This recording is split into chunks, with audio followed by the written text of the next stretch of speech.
Gentlemen, you can't fight in here. This is the war room.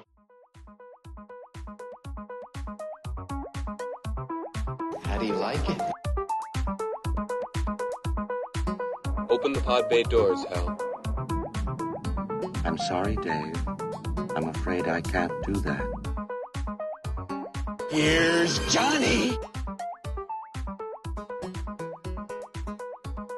I'm Spartacus! I'm Spartacus! Welcome to The Completionists, a podcast where three lifelong friends and aspiring movie makers discuss their first shared inspiration, Mr. Stanley Kubrick. Each episode will review Mr. Kubrick's filmography, the history, the theory, and what it means to us personally, culminating in our own endeavor to create a short film using his techniques.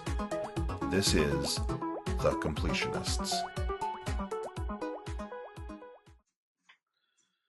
All right, welcome back, everybody. This is our final episode of the season, and I don't know if we're doing another season or not, but like for right now, this is our final episode, and we wanted to talk about our takeaways as far as Kubrick, and then also kind of now that you've all had an opportunity to see the short film, we want to talk about that a little bit. So that's how we're going to wrap the season up. As with me, as always, is Wes Wennerstrom and Pat Brennan. All right. Hi, everyone. Hello. All right. So why don't we start with Kubrick? And I guess it's been like 6 months since we recorded the last episode. So yeah. To our audience, we started recording the first episode like a year ago. We had some a lot going on and some things that happened and delayed everything. I am glad that we waited to release it all together so that we didn't have the stuff hanging. Yeah, so I guess we'll start off with Kubrick and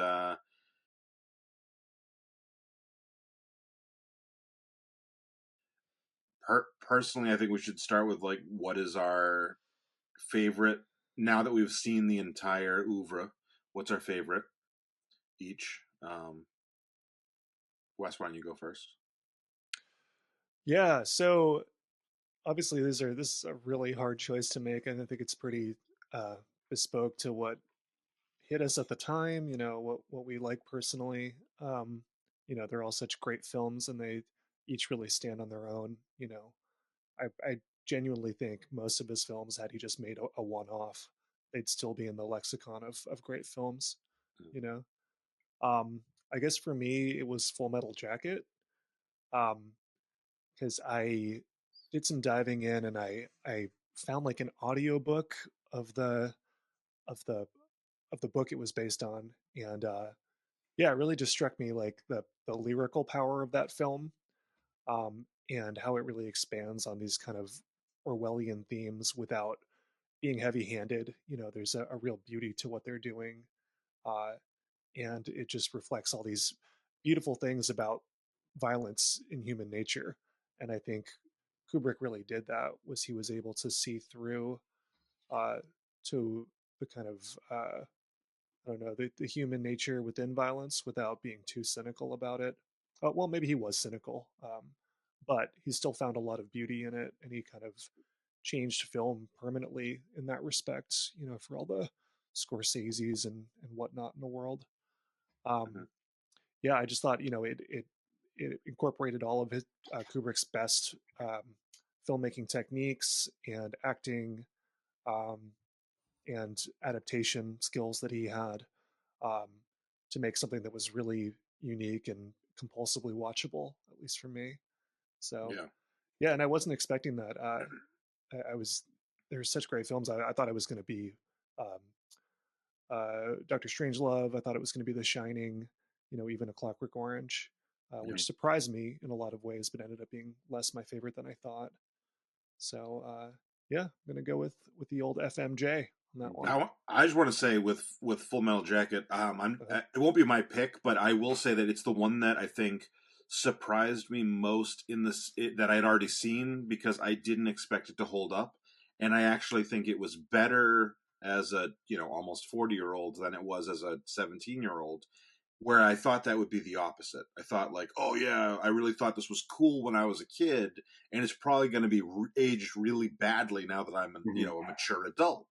And I think I like different aspects of it than I did 25 years ago or whatever. But I think that movie is much deeper than obviously a 17-year-old can appreciate, and so I think it held up, and I was surprised it held up, because I was really expecting to be like, Yeah, I felt kind of the same way where, I don't know if it was like the biggest surprise to me because I'd seen it relatively recently before this, but I think like going through this process and watching it like really critically and really thinking about like all the details or like writing down quotes from it and stuff like that, like that was the one where I think it like that process really enriched the experience the most. Yeah. Okay, Pat, what was your favorite? My favorite is the same as what it was before, and I think it's Barry Lyndon. I just think that's just such a beautiful film, just from the jump. Like it just looks so gorgeous to start. But it also, what struck me this time watching it was the kind of contrast that it uses between these like really beautifully composed, like 17th century painting, compositions that he has in the shots in the film, and these like really raw scenes of like the moving camera, him just like setting up on a hillside and figuring out a really good shot, or like the fight scene where it's just like the camera is constantly moving. This contrast between this, kind of beautiful, almost like sanitized art pieces on the wall, and then the kind of reality of these like really, raw scenes. I think that works so well, and I think it's just a great, similar to what you were saying, Wes, with Full Metal Jacket. I think it's a really great portrait of human nature and greed and desire to climb the ladder, essentially, and the violence that goes along with it. Whether it's actual physical violence as in the duel, or the sort of emotional violence of being in a loveless marriage. It's all there on the screen, and I think that does a really great job of just having that expansive look at human nature in that way. Yeah. All right, for mine, I loved Barry Lyndon, but it was the only one of the like post, all of the post Lolita ones I had not seen already, but it was not necessarily my favorite. Go ahead. I'm sorry, Mike. Were you going to go into your favorite, or did you want to expand? I was going to go into my favorite. So why don't, if you have something to say about it, you say it first. What I like about that film is that it does have like it has a dated feel, but not in a bad way, right? Like it does feel a bit like 70s. Oh, whoops, losing my mic here. Yeah, the auras and stuff, because there was so much more outside shots than he was used to using, and natural lighting, and kind of like half in his light. But it's in a really good way. I mean, it's kind of like you can feel that it really fits into like the kind of pre-80s, shift in filmmaking. Yeah. And it has kind of that like 70s documentary feel as well. That was kind of like Dog Day Afternoon and all that kind of stuff. Not quite that experimental. There were a lot of controlled shots as well. But yeah, I really do feel like it fits into that 70s milieu. I'm gonna say something super niche. I'm not even sure I'm gonna leave it in the podcast, but I don't know if you guys have ever seen any of those like 70s softcore porns that like Alice in Wonderland, the softcore porn, and all those things. They all feel like cinematography wise, they were trying to emulate Barry Lyndon. like they're out, you know what I'm saying? Alice like outside, they were shot on film, and I think they're obviously significantly worse. I'm not comparing, but I'm saying they look like they were trying to do the same thing. Pat, I do have a question for you though. Yeah. is the real reason you like Barry Lyndon is because he's Irish? Yeah, that's mostly it. Like, I love an Irish scoundrel. You know, that's what I go for. Excellent. Nice. Okay, so for my favorite, and I want to preface this with a cop-out answer of saying, like, I actually think if I were to rewatch all of these, it would possibly change again, because my opinion has changed on several of them upon rewatch. And I think that there's some that there's some that I already want to rewatch. Like, I've listened to some things about Eyes Wide Shut, and I was like, oh, I need to rewatch it again, and I appreciated it more the second time than I did the first, and same thing with 2001. But I think that even though there's still a special place in my heart for Doctor Strangelove, I really liked The Shining this time. And I was reading the book when we were right before we watched the movie. I read the book, and obviously there's some differences, but like it's The Shining was really like, I mean, I'm a Jack Nicholson fan. Like, I could watch anything he does, and then you mix that with Stephen King book and Stanley Kubrick directing, and it's pretty like amazing to me. So Yeah, Yeah, The I Shining love. is Okay, it's so many layers. It's Mhm. so dark. It's so funny at the same time. They just really like push the boundaries of everything with that film. You can tell. Yeah. Yeah, and I feel like it is some of the things that I think we've come to think about Kubrick is the most clear in that, like that moving Steadicam shot through the hallways following Danny, and it's it is both clearly Kubrick and visually feels very different from everything else, except for, I would say, like, I think there is some overlap with Eyes Wide Shut in color palette and stuff. And since we recorded the Eyes Wide Shut episode, I learned some cool things about Eyes Wide Shut that we could talk about in a few too. But yeah, so that's where I'm landing for this go around. Although, if we're talking about the movie that I didn't expect to like them, or didn't think I didn't know anything about, whatever, I would say that is Paths of Glory. I was amazed at that movie. I liked Spartacus. Spartacus was a lot more like fun and accessible than I was expecting.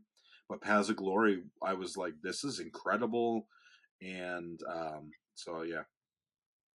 Yeah, Paths of Glory is so. I mean, just such a gorgeous film, and and you can definitely just see like why Kubrick kind of became a star director after that. Like he's not like fully formed at that point, but it has almost everything that from Kubrick that early in his career. I think that's what his like third feature, something like that, it's very early in his career, but it feels very mature and very strong. Yeah. Also, the killing, I think, if I remember correctly, based on the actual runtime, was a feature. It was considered a feature back then. Would not be considered a feature if released today. Yeah. Because I think it's technically, minutes? I think it has to be over 80 minutes to be considered a feature now. Okay, gotcha.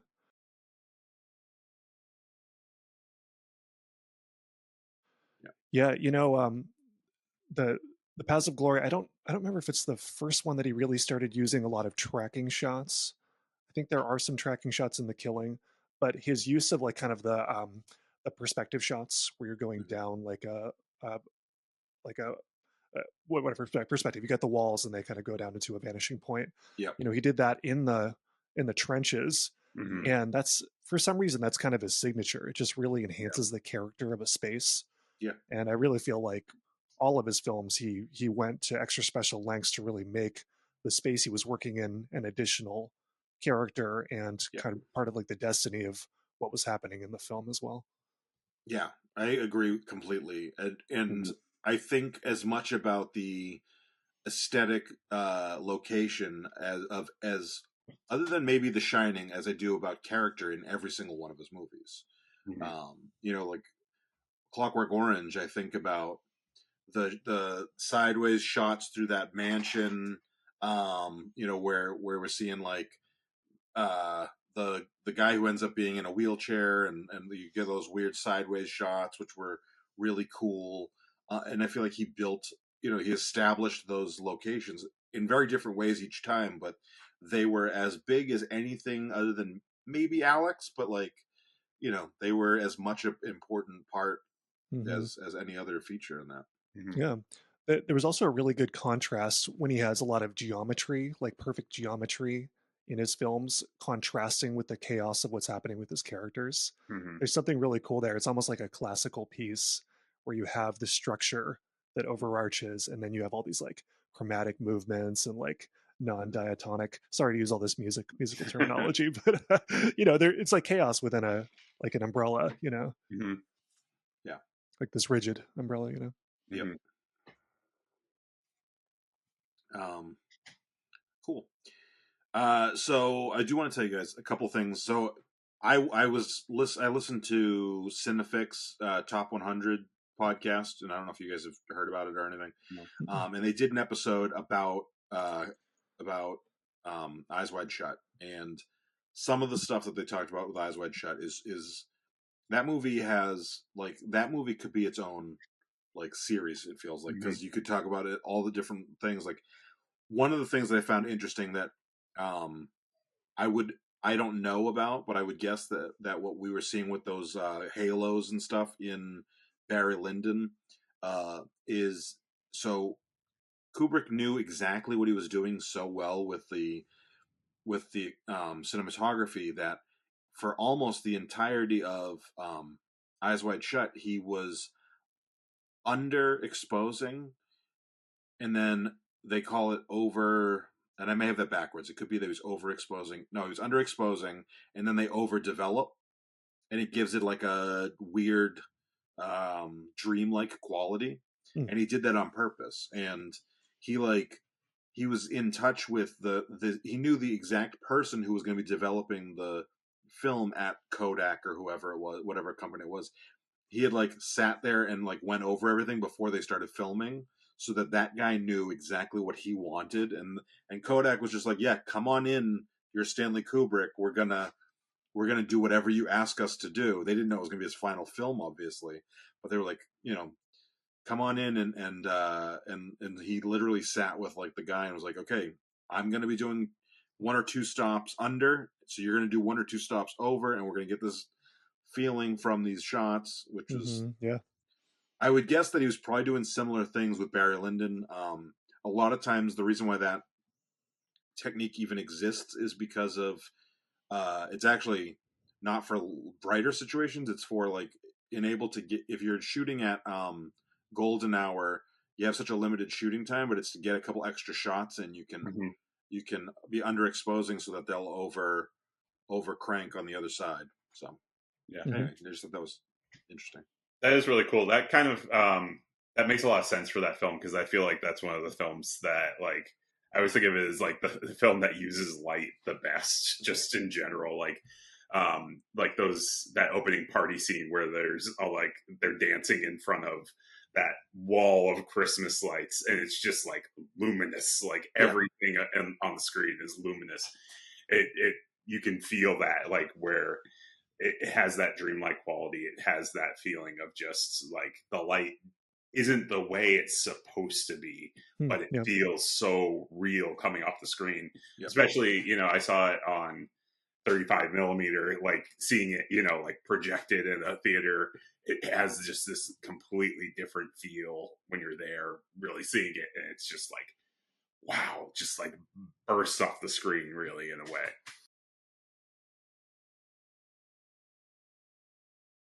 I would love to see any of these films in the theater. I haven't seen any of his stuff. I mean, by the time he made, we weren't old enough to go see that. Yeah. So unless you're, and then what was before that was Full Metal Jacket, which was 87. Yeah. As a 3-year-old, my parents weren't taking me to see Full Metal Jacket, so I haven't seen any of it in theaters, but I would like to. I've actually been going through the local theaters that have like retro nights and stuff, and like looking. Unfortunately, they're they're all kind of obsessed with like shitty 80s movies. Yeah. So you're like, oh yeah, I can Cult go see classic stuff. Gremlins again. Yeah. Cool. Like I want to go see some good shit that like should be seen on a big screen. I don't, know that almost nothing from the 80s needs to be seen on a big screen. Mm-hmm.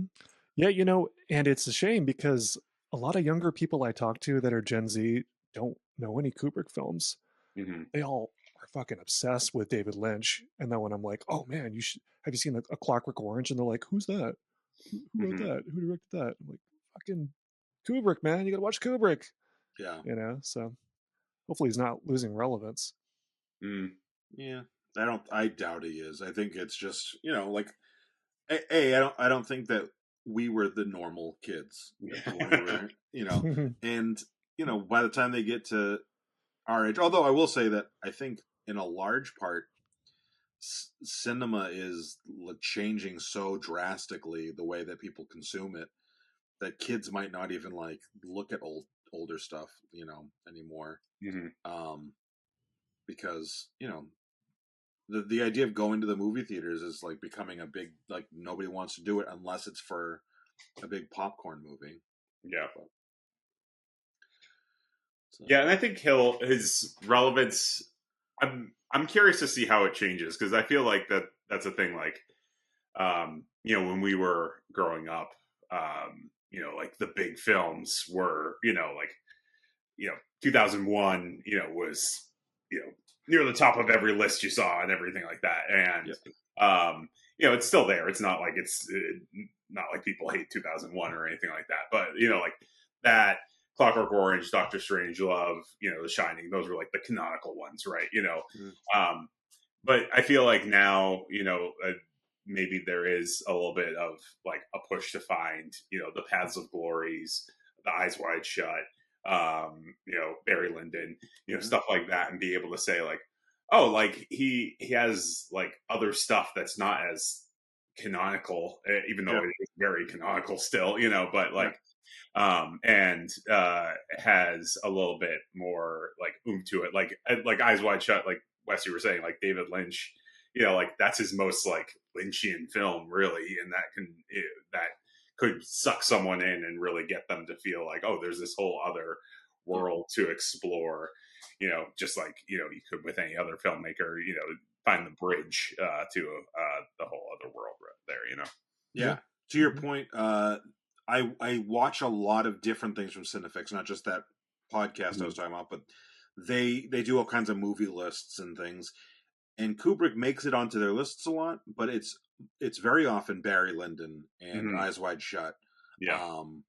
More so than, 2001 or Clockwork Orange. So if they talk about cinematography, the feat of lighting with period appropriate lighting gets brought up, and like the fact that it does look like paintings. And so it is just a different sense of appreciation than, I think a big reason why, when we were kids, when we were getting into Kubrick, Eyes Wide Shut was only a couple years old, right? But so it hadn't had time to age properly, and that's that is probably a key piece to that. But also with when you think about the other movies like Shining and Full Metal Jacket and Clockwork Orange, they have very specific actions that you can think of with all those movies, and that will catch people. We got into them for a love of cinema in a different way but like those, if you liked Boondock Saints, you can appreciate Full Metal Jacket, even though if you don't do it because those two, they can have the same audience, right? Not necessarily for the same, not for a good reason to like. You're gonna like Full Metal Jacket for the wrong reasons, but you could like it for that. Yeah.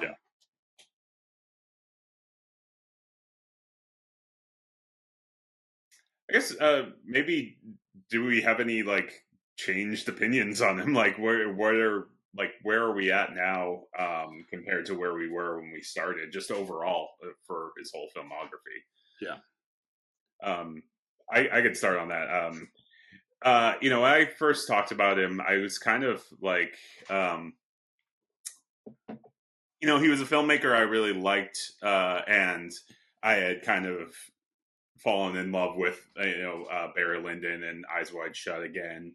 But he was kind of a filmmaker that I kind of considered a little bit basic, like just in terms of, he was like, one of the first filmmakers I got into seriously. And, I feel, it was more like he's just so well known and big part, such a big part of the canon that it felt a little bit like, easy, Yeah. And I wasn't expecting to kind of go into this and feel like I do feel a little changed in seeing just the depth and the breadth of what he did in terms of starting with those like the documentaries he made, getting to see those and kind of see the roots of his style come through in that, and then going into the Killer's Kiss, Paths of Glory, Spartacus, like that early work that is kind of all over the place, but very complex, and again really has the seeds of everything that came later, and then his big stuff, being able to see how that transformed, in my view, because I've seen that those early films, all of those films now, Fear and Desire and all of that, and be able to see the roots of it. And I think it was just really an enriching experience to, kind of connect with this filmmaker who I loved, as a teen, and, continue to love in a different way, but really find that kind of like almost childlike connection with it again, that be like, oh, this is all fresh and this is all new. Which is, a great experience to have, with you guys, especially. Yeah. I'll go next. I was surprised to like his early stuff as much as I did. Right out of the gate, those first two shorts, I was like, these are incredible, and they're both documentary style, but for what they are, they're like really interesting and cool. And I mentioned it when we watched it, but the boxing one, the day of the fight. Yeah. It is incredible when you look at like just the cinematography in that, for somebody who was 25, 26 years old, whatever he was in 1951. Like you're not going to see the clean contrast that movie has for like another 20 years in black and white. Like it's incredible. Like basically it's that, and then maybe the couple things that were shot that were like mainstream in the 60s, like The Apartment. You're starting to get there a little bit, but Apartment's almost 10 years later. And then you get after that, talking about Raging Bull, which having that, like, instead of grayscale, it is black and white, like contrasty black and white, which, is as much probably the photo process as it is the actual processing of the film itself. In the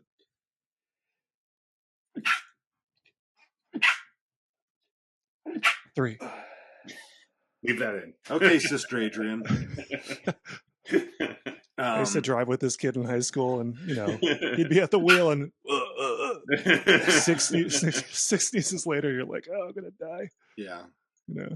Never crashed though, so that's good. Nope, I haven't. So they, I think that the photochemical process in the lab to make sure that you're getting, really stark contrast is so much more interesting than what I was expecting from that time period.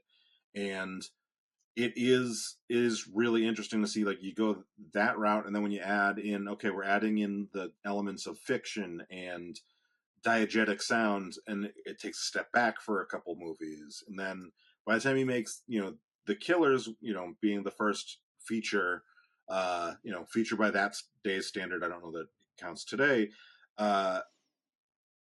he basically had everything working by the first feature at a level that, lots of people have first features that you're not thinking of as their first feature. You know, it's very common. Like we think of Memento for Christopher Nolan, but it's really The Following. Mm-hmm. We think of Reservoir Dogs for Tarantino, but didn't he make like a My Best Friend's Birthday or something movie? Like, Yeah, that's never been like actually released. Yeah, Mhm. and Sandbox. huh? Oh, Sandbox stuff. Yeah, Yeah. you get but you look at his, and I think if you held up The Killers, like The Killers, people remember The Killers has a Criterion collection. The The Killers holds up, and I don't know. I haven't watched Following by Christopher Nolan. I haven't seen the Tarantino thing, but like lots of people's first movies, it's like this is a really good student feature. Mm-hmm. You know, what's the Paul Thomas Anderson's is what, Hard Eight? Yeah, Hard I Eight. haven't seen Hard Eight. I've heard that's really good, but Stands up. but we're not. But immediately It's afterwards not his he goes style. yeah, exactly. Whereas The Killers kind of is, you know, like you could put The Killers up next to most stuff released at that day, and we'd probably like it better as opposed to Fair most enough. other filmmakers' first features.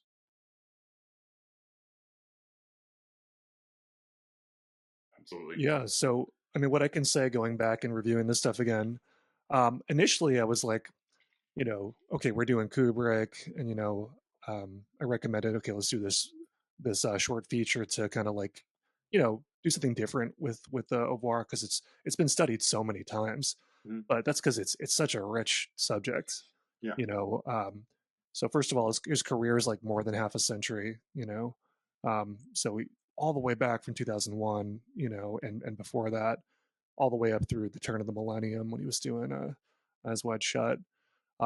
So you have just like this really, really deep sociocultural history, and the way he played with it and off of it, and how he was outside of his time and part of his time, and how the films were something completely different than what was being done. And like we got into the history of Lolita, which was really fascinating. And yeah, he was just this great. He was like this enfant terrible. I hope I pronounced that correctly. But he was also like this sage. The people were like just trying to decode. His behavior didn't seem like he was just being a brat. It seemed like he really took a long time and considered what he was doing very, very carefully, and that rich technical, literary, and like his relationship with his actors really like combined to make very, very deep films that were multi-layered. So it's kind of striking, just the scope of all that. Yeah, absolutely. The scope is huge, like, because you also have to keep in mind that like there's been a few directors who've had careers that have lasted roughly the amount of time that his did, but when you look at other than, I would argue, other than Scorsese, there's nobody who's lasted that long who's been kind of continuously at the top of their game or even close.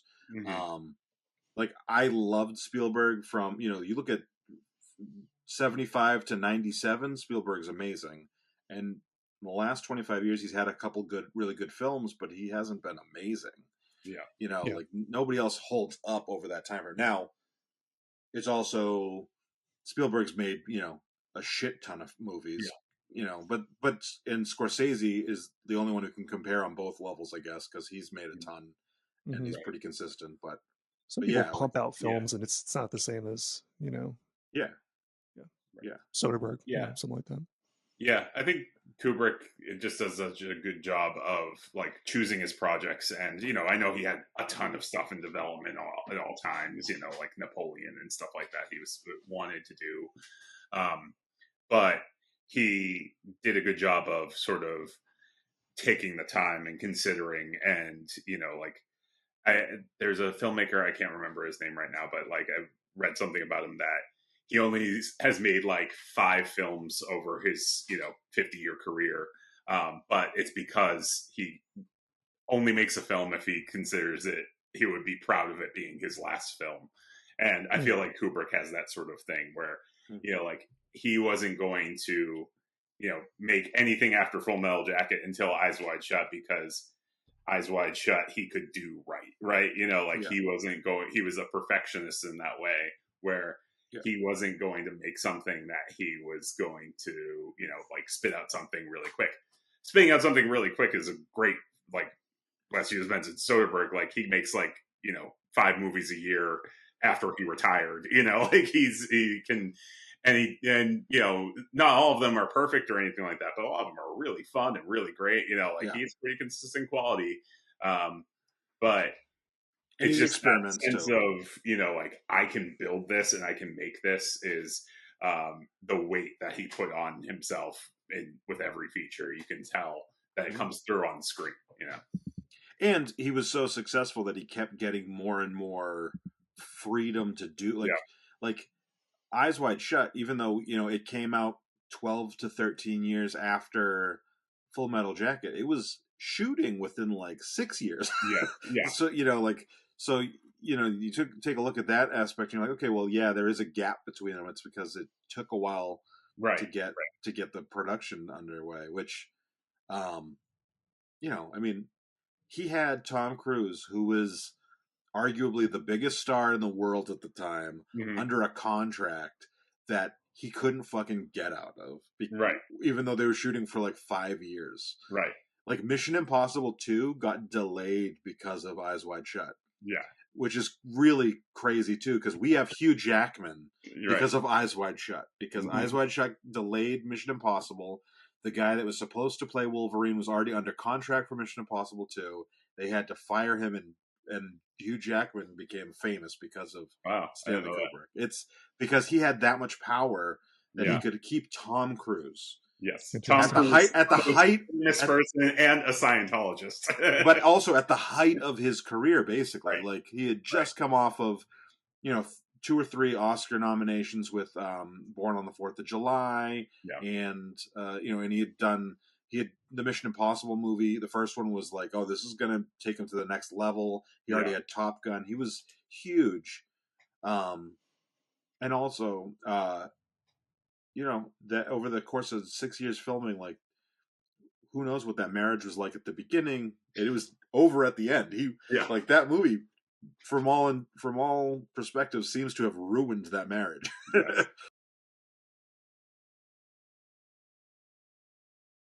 So should we talk about our film? Yeah, sure. Yeah. So how do you guys think we did? I am happy with the result.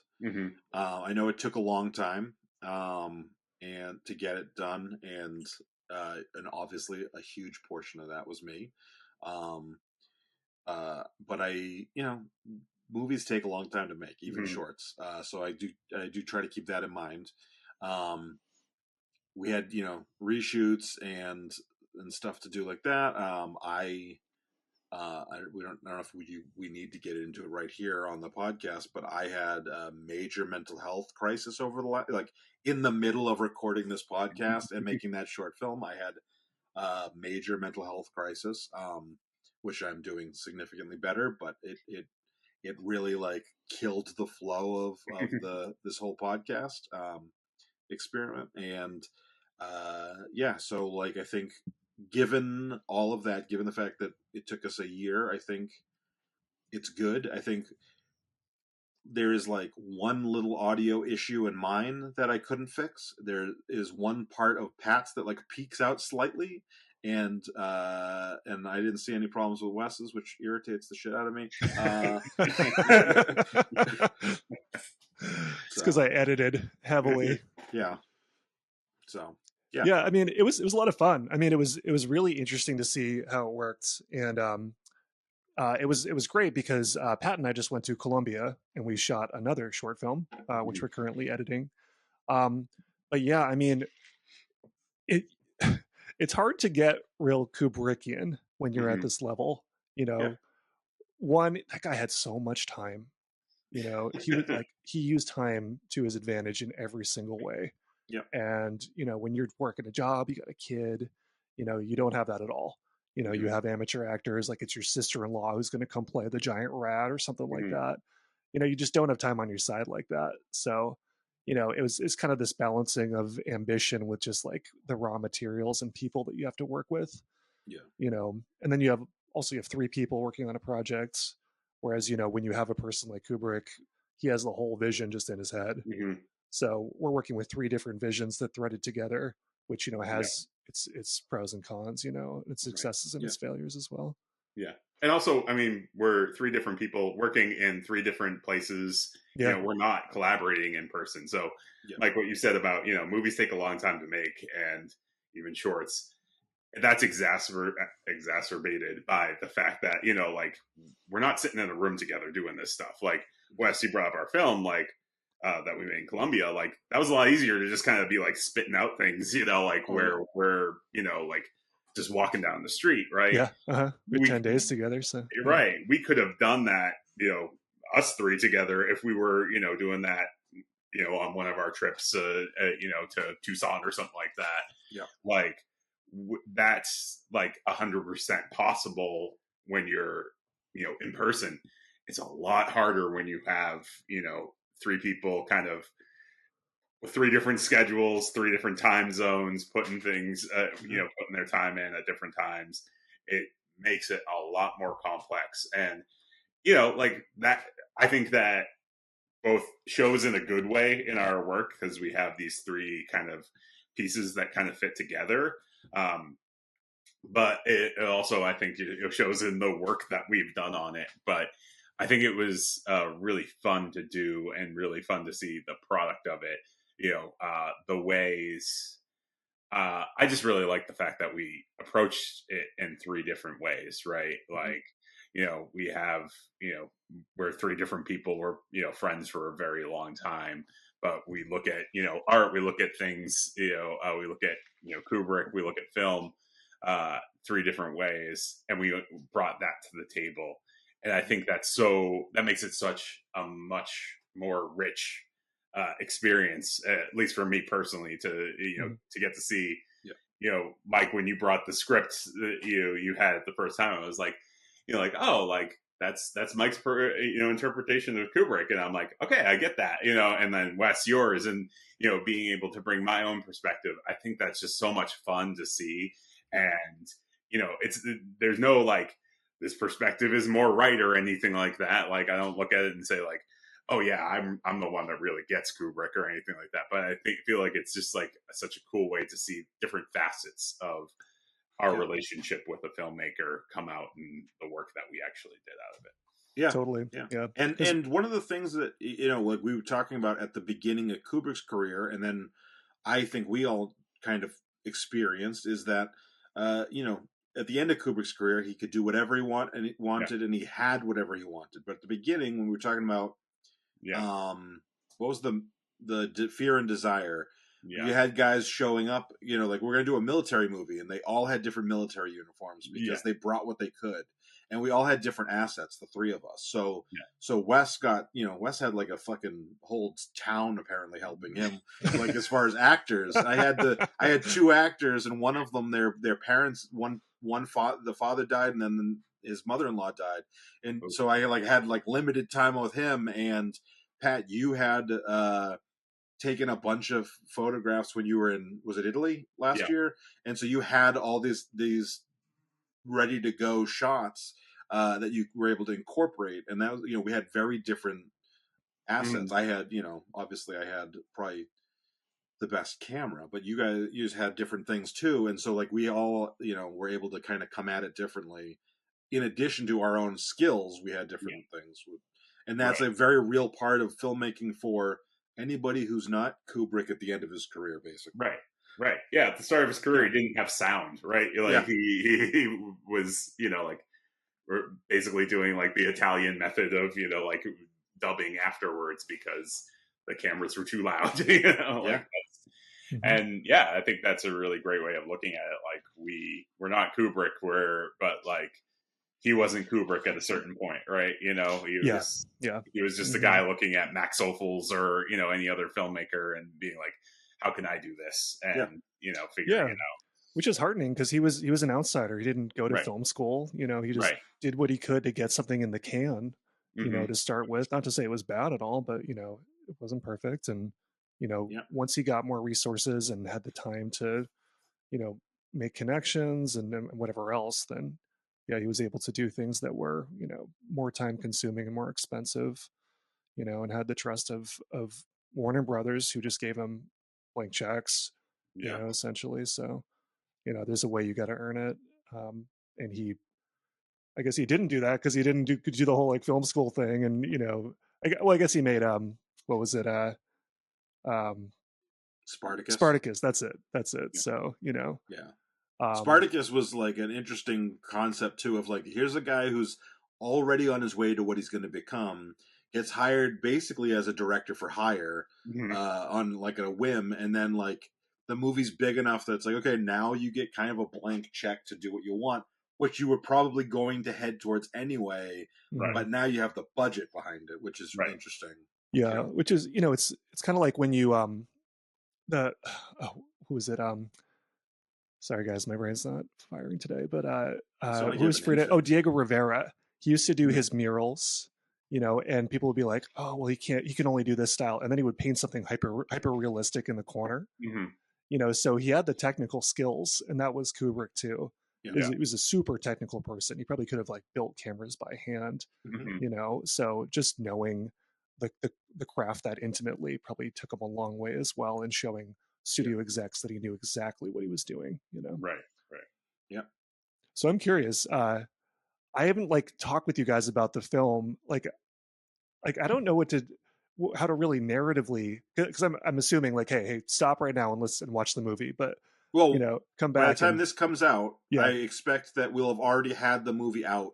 So hopefully everybody will have come into this episode having watched the movie. Okay. So what I want to know is, I guess, from maybe each of us, like kind of just like narratively, what are the themes of our film? Like what's going on in this film? Well, I'll start since my part is the first part. For my film, the big theme is detachment from society. Essentially, I think that was big in a lot of what we see. Specifically Alex. I would say even Private Pile, a little bit Jack Torrance. Like there's a isolation to a lot of the characters that sets things into a bad direction for them. And so for mine, like the idea being kind of, here's this guy who, and I also mix it with what I consider kind of modern themes, political themes of, we hear all the time about the male loneliness crisis. And we hear about the masculinity, the lack of masculinity or masculinity crisis. And those themes seemed so well in my head, seems like they fit Kubrick so much, in the fact that, like, I think you could easily show one of these, like, alpha male podcasters a couple of Kubrick's movies, and they'd be like, "That's what I'm talking about." That's what like. And so I was like, "That's the direction to go in with it."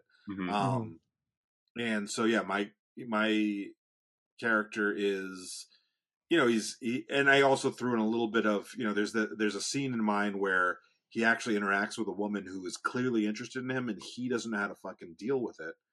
He's just not even really aware that she's interested in him because he's so separated. And so like he is outward blame for something that he's not even trying to, or not even aware of, that he's doing to himself. Yeah, and I think my segment kind of goes, off of that a little bit, where, and I think it works, in the kind of setup that you put together, the frame that you put together for us, Wes, and that of, that's supposed to be his last film, and this is mine's the idea for his next film, and it's sort of just an evolution of that, where it's that disconnection and difficulty of connecting with people, but when you don't have anyone at that point, like when it's all gone, when you don't have the woman who can come up to you on the street, what does that feel like for you? What does that leave you with? And I think my unnamed narrator is is kind of a similar character to Mike's main character, and that he doesn't when people were around, he didn't feel like a deep connection to them until they're gone, and he has this deep desire for them to come back, so much so that he's deceived by this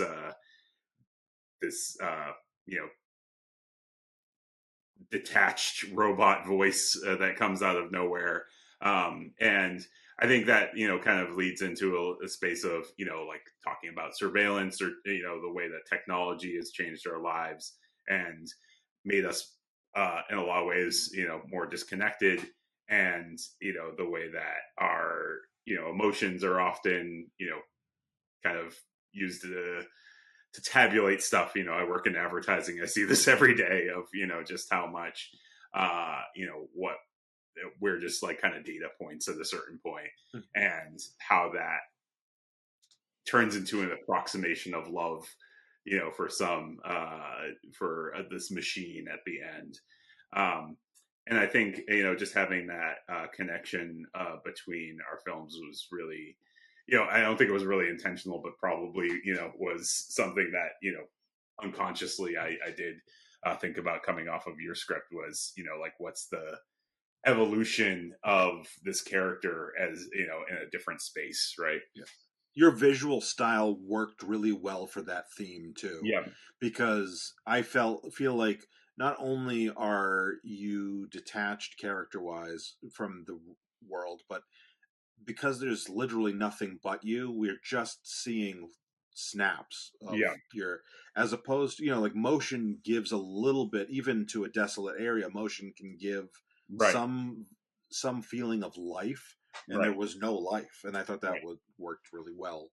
And I think, I'm sure that is half, this is what I have to work with, but also like it worked well, Yeah. And it's also, I think, part of where it originally came from was, Stanley Kubrick started out as a photographer, like I think that was something, that I had a book of, or like a PDF of a bunch of his photographs. And I was like, I couldn't really do his style. I'm not a really good photographer, but like, I was like, okay, this is, like kind of like notice a few things and, kind of replicate them a little bit and use them in this Chris Marker style that I think is just fun to work with.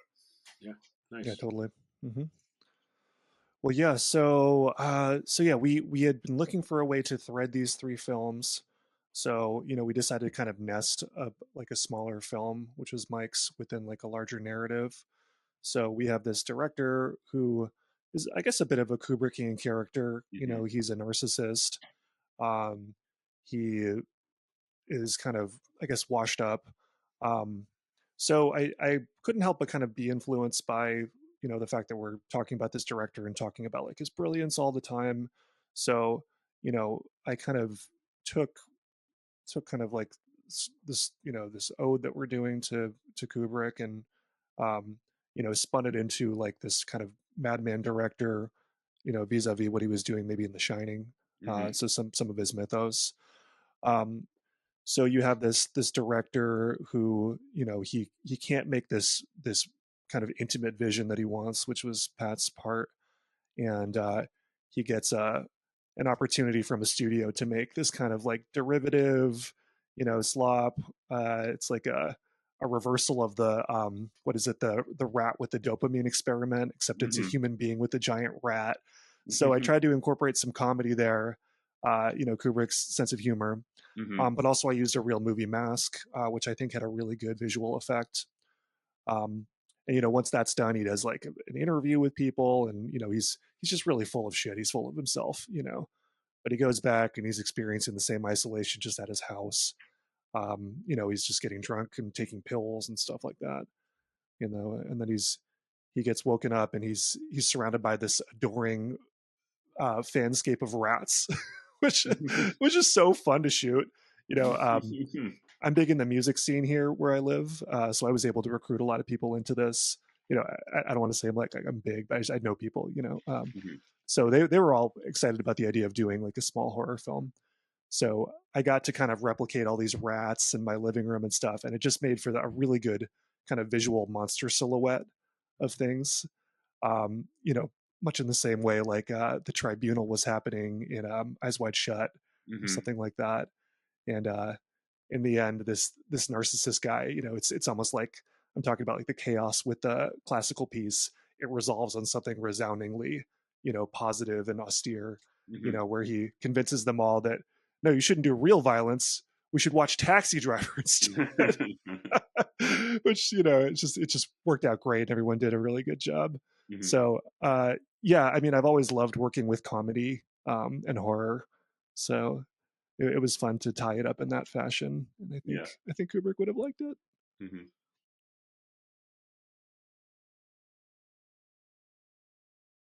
So I am curious because you guys shot that other short film. Did you what you know? I know you weren't trying to make another Kubrick film, but do you think that anything from this experience helped inform that experience? Yeah, I mean, yeah. So Pat had a really good short story idea to start with. So, you know, just going on kind of what Kubrick did was to work from a solid literary theme. I think Pat had something really excellent that he had written beforehand, and we expanded it to kind of like fit in the milieu of where this character would be in Colombia. Yeah, we wrote out all our scenes, you know, so we checked off scenes when they were done, you know, and I edited on the fly using an app, so we could see exactly what was missing, what would help fill, you know. You had dailies. Yeah, we had dailies. Yeah, so we just used what we had, you know, but it wasn't as like chaotic, you know. We had thought through this prior to starting. What do you think, Pat?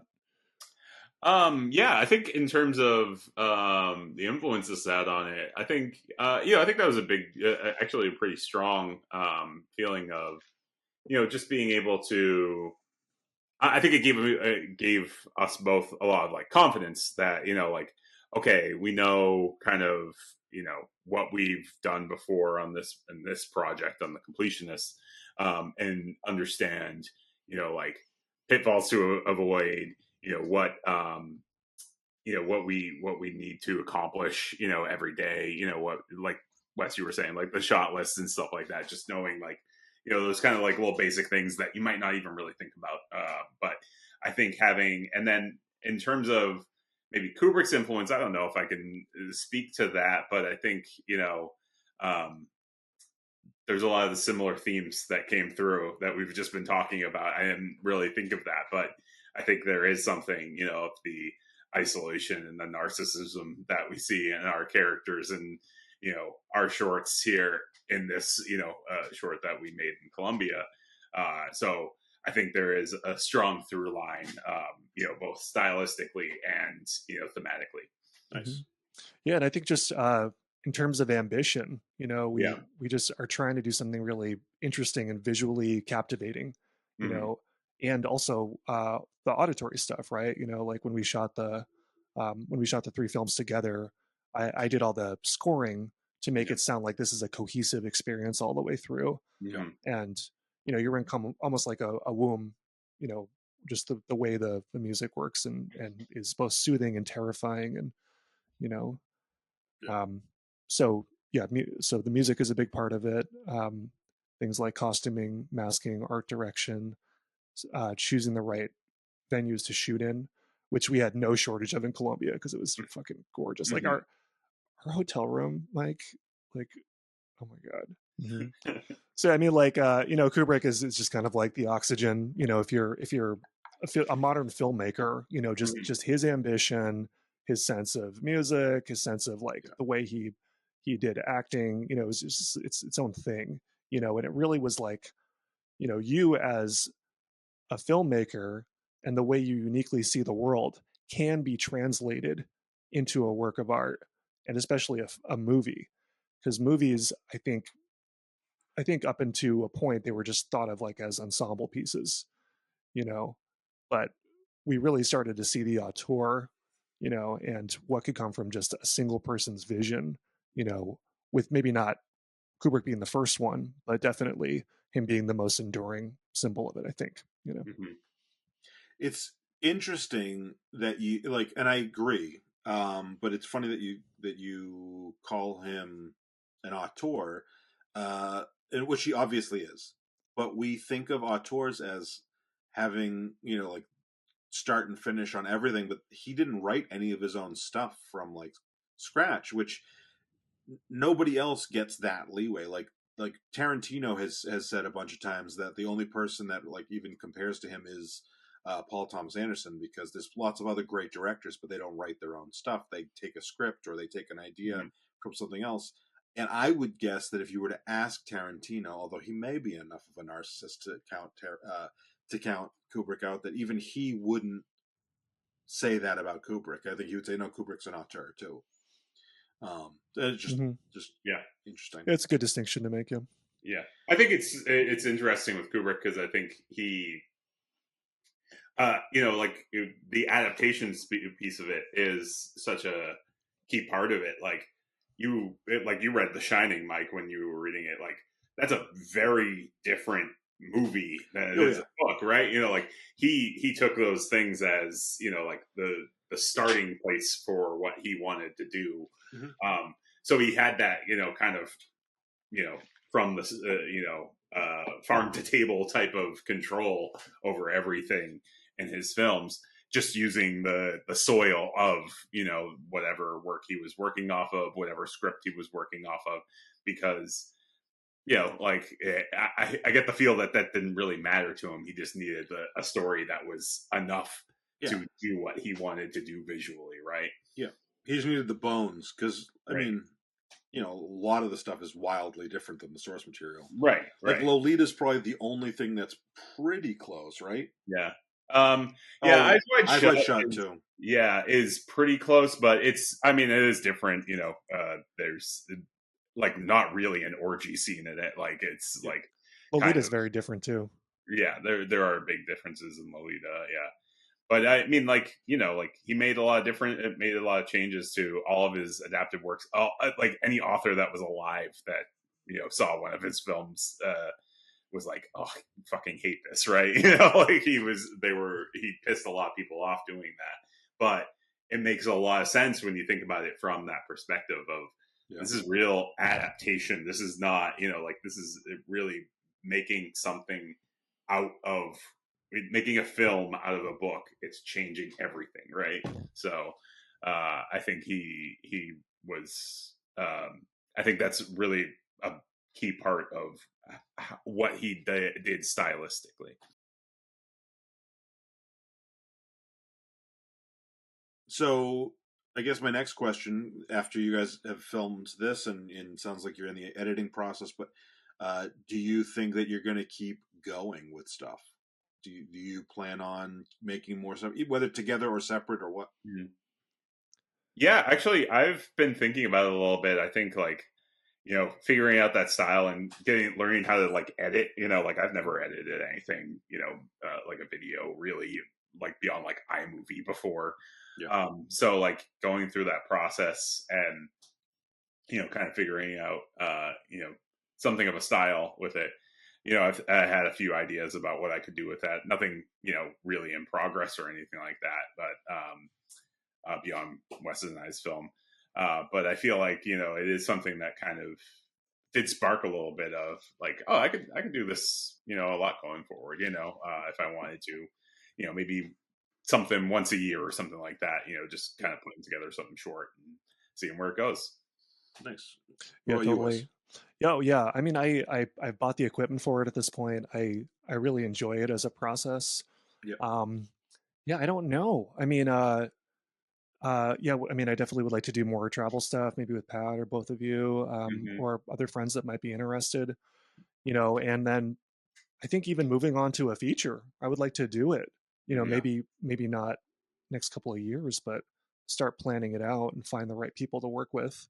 I've made an album, wrote a book, and it's like, I'm not looking to get rich or famous, but just to get through these long form art pieces is really cool. It makes me just feel great and accomplished, and enriches my life and my relationships. So I'd like to keep at it.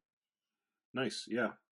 It's funny that you say the feature. I have an idea for a feature that that kind of clicked in the last 6 months or so, and I was like the big problems that I've done in the past is setting these like unrealistic time frames, and so I said like I'm gonna do. I have 2 short films that I want to make leading up to that, which will help train me and get like Alex, who you'll see in my short film, is one of the 2 actors in my short film, and in my segment of our film. He is really interested in being a cinematographer, so him and I have been like talking about it because I want the feature I want to shoot would require 3 formats. So I would shoot a little bit on DV, a little bit on actual 16 millimeter, and then the rest would be on high def. So I was like, but we would need to figure out how to do all that on the way there. So these 2 shorts would be rehearsal and practice for like getting ready to do that, getting my team together as far as he'll be my cinematographer, get somebody who will be good with audio, and start building that thing. And since I want to shoot with 16 millimeter in the film, even though it's not going to be a huge element, but it's going to be part of the feature, him and I have been talking about how we could potentially shoot the first short that I want to do would be all on 16 millimeter. And we're working through all these budget constraint issues. And one of them is that like to get a film camera that has the right speeds for sound sync is completely out of my budget, but I can get for like $500 to $800, I can get a camera that I just load up with film and it's silent, and I can, and it may be like slightly off in timing, but the story allows for that to work perfectly. So like I've kind of figured that aspect out, and we're actually gonna try to shoot a 20-minute short film on film, which largely was because of all this process of like learning how, when we talked about, Wes, when we were trying to make the movie in high school, we wanted to shoot on film. And I was like, I might be at a stage in my life where I can shoot a short film on 16 millimeter, not on 35. That would be cost prohibitive. Yeah. But like I potentially can get there on this. So like we're trying to figure that out. And like a lot of it is like we've been saying, him and I have been saying, okay, here's an idea back and forth, and we're like, we won't really start doing anything really until I'm done with this season of the Completionists, because I didn't want to I've got so many things, especially with the chaos that my brain has been the last 2 years. I have so many things on my plate, but so that's I'm in the same boat as I want to keep going with this, and I want to do things that I think are achievable instead of trying to go too far on the other end of things again.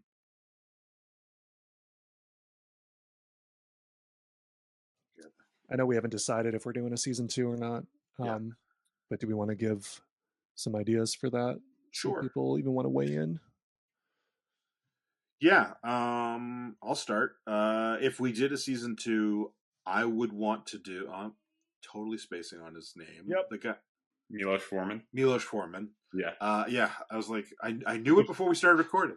I want to do Milos Forman. I think that he's an interesting filmmaker. He is not somebody who gets brought up. Like a couple of his movies do, but he's not somebody who gets brought up at a ton.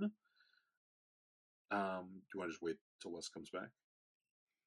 Oh, well, you just keep going with your thing. Yeah. Well, his cat looks like it's about to take, or whatever that. I don't know what that was.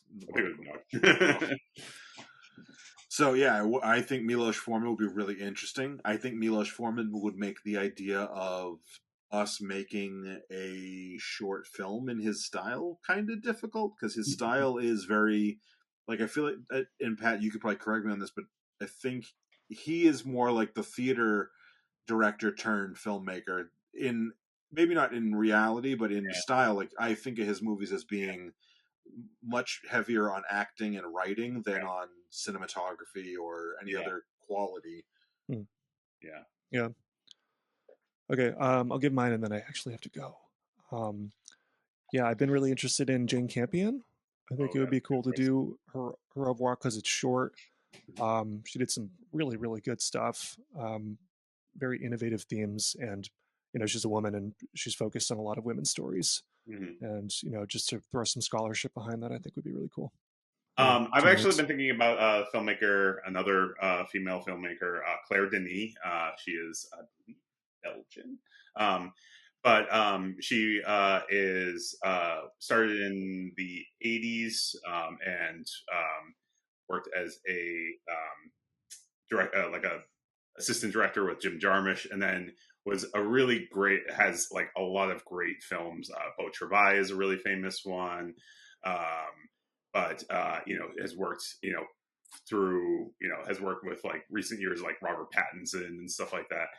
She just has a really great, pretty manageable filmography, but does a lot of different stuff about like colonialism and different themes that I think would be a really interesting way to explore with you guys. Very different type of cinema than Kubrick, but I think just as interesting to discuss. Yeah. Cool. Yeah. Cool. All right. Well, let's wrap this up real quick.